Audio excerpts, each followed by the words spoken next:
Oi, queridos do quinto ano, boa tarde. Como é que vocês estão, meus meninos? Só tem menina agora na turma. Vai ser meus meninos do quinto ano. Queria estar morrendo de saudade de vocês. Queria poder estar dando essa aula de hoje na sala de aula da gente, com o nosso quadro e todos juntos. Mas infelizmente a gente não tem como. Então a gente vai hoje iniciar a aula e vamos falar de população. O que é população? População vai ser o total de pessoas que vivem em determinado lugar, ou seja, a população de Campina Grande são todas as pessoas que vivem no território de Campina Grande. Então, seja na zona rural, seja na zona urbana, vai ser população, independente do local que esteja estando dentro do município de Campina Grande, vai ser população de Campina Grande.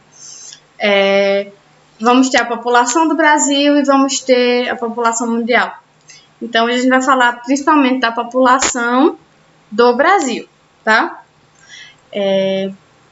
O Brasil, ele é um território imenso, todo mundo sabe que o Brasil é muito grande, o Brasil tem dimensão continental, ele tem continentes que é menor do que o Brasil, então a gente vai falar disso. A nossa população, ela é muito diversificada, ou seja, ela tem muitas partes e ela é muito grande, então a população ela vai ser esse conjunto diversificado de pessoas.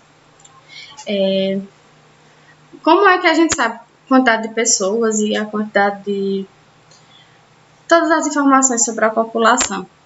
Acontece de 10 em 10 anos aqui no Brasil o censo demográfico. O que é isso? O censo demográfico é uma pesquisa onde todas as casas do Brasil são visitadas por um recenseador, que é uma pessoa, um geógrafo, provavelmente, que vai fazer uma pesquisa de quantas pessoas tem na sua casa e tudo mais. Esse censo acontece de 10 em 10 anos e mostra muitas partes do nosso país, da população do nosso país. O que é um censo? O censo ele vai ocorrer, como eu já disse, de 10 em 10 anos para verificar a população em diversos pontos. No último censo de 2010, foi visto que no Brasil existem 207 milhões de habitantes, ou seja, já passou da casa de milhares, já está na casa de milhões. E, como já fazem 10 anos agora, em 2020, no último censo, ocorreria esse ano um novo censo demográfico. No entanto, essa pandemia ele foi adiada, eu acho. Mas já tem uma estima de que já são 208 milhões de habitantes, já aumentou 1 milhão de habitantes no nosso país. O recenseador, ele vai passar em cada casa, ele vai perguntar quantas pessoas na casa possuem, quantas crianças, quantos idosos, se morreu alguém na idade de menos de 1 ano, se tem idoso, quantos cômodos tem na casa e tudo mais, que é para saber diversas informações. O censo ele é feito pelo IBGE, que é o Instituto Brasileiro de Geografia e Estatística. É um órgão que ele é formado principalmente por geógrafos, pessoas que fazem estatística, por matemáticos, e que eles vão fazendo essas contas e vão mostrando a população das cidades, a economia, a faixa etária, quantas pessoas vivas tem, quantas morrem, essas coisas que a gente precisa saber de uma população. Foi visto nesse último censo que o Brasil é o 5º país mais populoso do mundo, ou seja, só tem 4 países mais populosos que o Brasil, que é a China, a Índia, a China, os Estados Unidos e a Tailândia. Indonésia. Eu não sabe se é nessa sequência, mas esses 4 países estão acima do Brasil na quantidade de população. Mas o que é densidade demográfica? A gente escuta muito falar de densidade demográfica e essa densidade ela é vista pelo censo. A densidade demográfica corresponde à quantidade de habitantes que existem em uma determinada área, geralmente é medida por metro quadrado, ou seja, faz uma continha matemática, pega a quantidade de pessoas que vai existir naquela cidade e divide pela quantidade de quilômetros que vai ter. Então, vai dar ali mais ou menos um número que vai dizer quantas pessoas por metro quadrado vai existir ou que deveria existir. O Brasil é considerado um país com baixa densidade. Por quê? Em um quilômetro quadrado, cabem mais ou menos 23 pessoas. Então, 1 quilômetro quadrado não é pequeno. Para caber 23 pessoas, é um espaço bem considerado. No entanto, essa densidade ela não conta localidade, ou seja, nós todos sabemos, ou pretendíamos saber, que, por exemplo, aqui, nessa parte aqui do litoral brasileiro, existe uma quantidade de pessoas bem maior do que no interior do Brasil. Então, a gente vê, por exemplo, que em São Paulo, nós vamos ter mais de 20 pessoas por metro quadrado, se a gente for olhar só a população de São Paulo. Então, é bem porque é muito cheio São Paulo.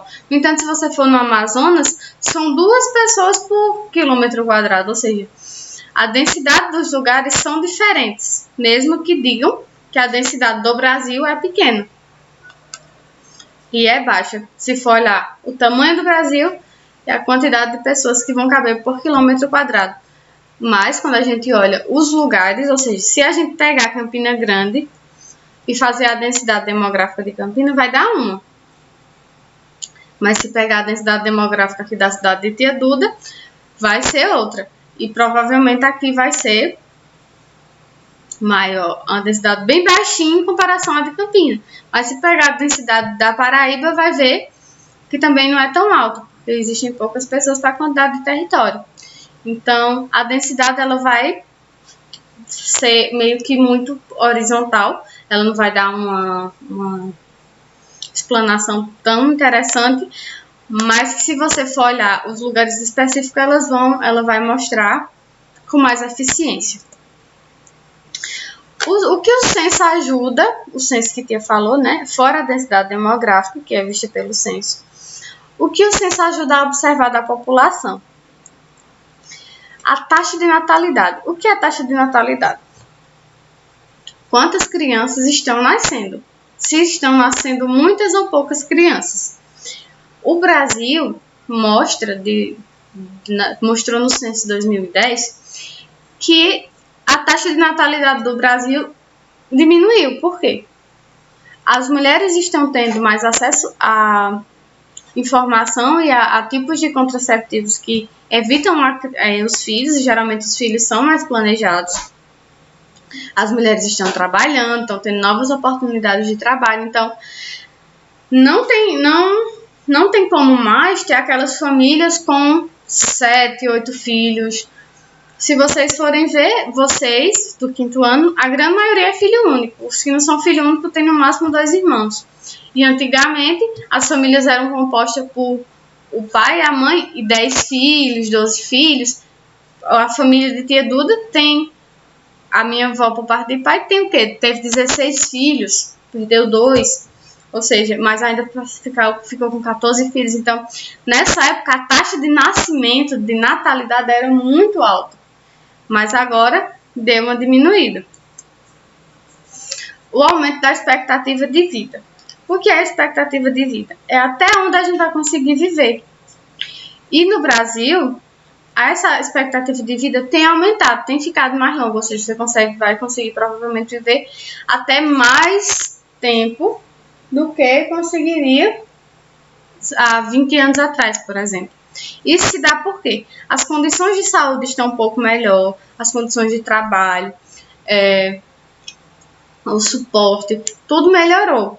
Mesmo a gente ainda tendo uma saúde mais precária, alguns trabalhos mais ruins, melhorou essa parte do cuidado com o idoso mais do que tinha antes. Então, ele consegue chegar a uma idade muito mais avançada do que conseguia antigamente. Por exemplo, se nos anos 1990,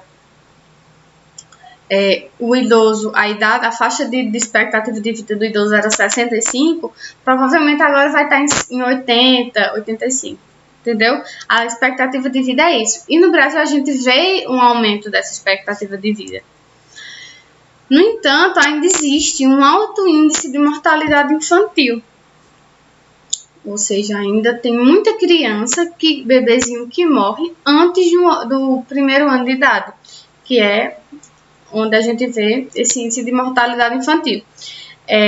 Mesmo tendo todos esses cuidados, essa mortalidade ainda é grande. Mas, se a gente for comparar a idade dos nossos avós, por exemplo, as crianças morriam de amidalite, que é a famosa crise de garganta, morriam de gripe, morriam de diarreia. E isso veio mudando com todas as vacinas, as vacinações que foram acontecendo e toda a imunização, mas mesmo assim ainda morre uma quantidade de criança alta aqui no Brasil. O povo brasileiro, ele se formou, ele era composto apenas por nativos, por índios. A população, quando o Brasil foi descoberto pelos portugueses, já existia uma grande quantidade de índios, né, que são chamados nativos, de população aqui no Brasil. Ou seja, o Brasil já era populoso, já tinha uma população. No entanto, grande parte desses índios, eles foram dizimados, ou seja, eles foram destruídos. Mas os europeus começaram a vir, principalmente os portugueses e os espanhóis, brancos europeus, e se misturaram com os índios. E foram se misturando, e depois vieram os negros africanos para trabalhar como escravos, depois que os índios deixaram de ser escravos. Os negros africanos já vieram e também começaram a se juntar. Então, o Brasil é muito miscigenado por isso, porque ele tem muitos grupos étnicos que se misturaram e formaram a população brasileira. Mas ainda assim, no último censo, aí tem gente que diz: o Brasil não tem branco, o Brasil não tem. Mas, gente, porque o Brasil é miscigenado, é todo mundo misturado. Todo mundo provavelmente vai ter um descendente europeu, um descendente de índio e um descendente negro. Tia Duda, por exemplo, tem 3 bisavós índias e 3 bisavós europeus, provavelmente. Como tem um bisavô também que é negro. Então, a gente vai ter essas diferenças. Mas no último censo, foram determinados 5 grupos étnicos que você podia se sentir parte. Então, eram os brancos, pardos, negros, amarelos e indígenas.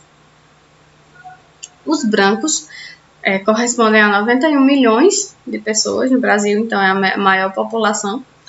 É considerada branca. Os pardos, que eles vão ocupar 82 milhões de números, né, de pessoas dentro da população brasileira. 15 milhões são negros, são considerados negros. 2 milhões são considerados amarelos. E 817 mil são considerados indígenas. A população indígena no Brasil ela é bem pequena à vista do que existia aqui, porque muitos foram dizimados e mortos e acabados. Essa população parda, grande parte provavelmente deve ter uma parcela maior de gente de negros, e o certo não é nem chamar de negro, o certo é a gente chamar de preto, porque pronto, se você for olhar os negros, os pretos dos Estados Unidos, eles não são chamados de um sinônimo de negro, eles são chamados de black, e black é preto. Então, é mais bonito chamar um brasileiro que tem a pele escura de preto do que de negro, porque negro quer dizer coisa mal, quer dizer, negro é puxado para uma coisa que não é boa. Então, a palavra negro puxa muito disso do mal. Então, vamos melhorar e vamos chamar os pretos de pretos. Então é isso, a população vai ser esse povo de todo o país, vai ser toda a população e vai ter suas divisões, vai ter suas especificidades, tá? Espero que vocês tenham entendido. As atividades hoje, a atividade é no livro, na página 88 e 89, que vai estar com vocês agora tirando todas as dúvidas. E que tá morrendo de saudade de vocês, tá bom? Um bom fim de semana para todos, um beijo. Qualquer coisa é só chamar, tá?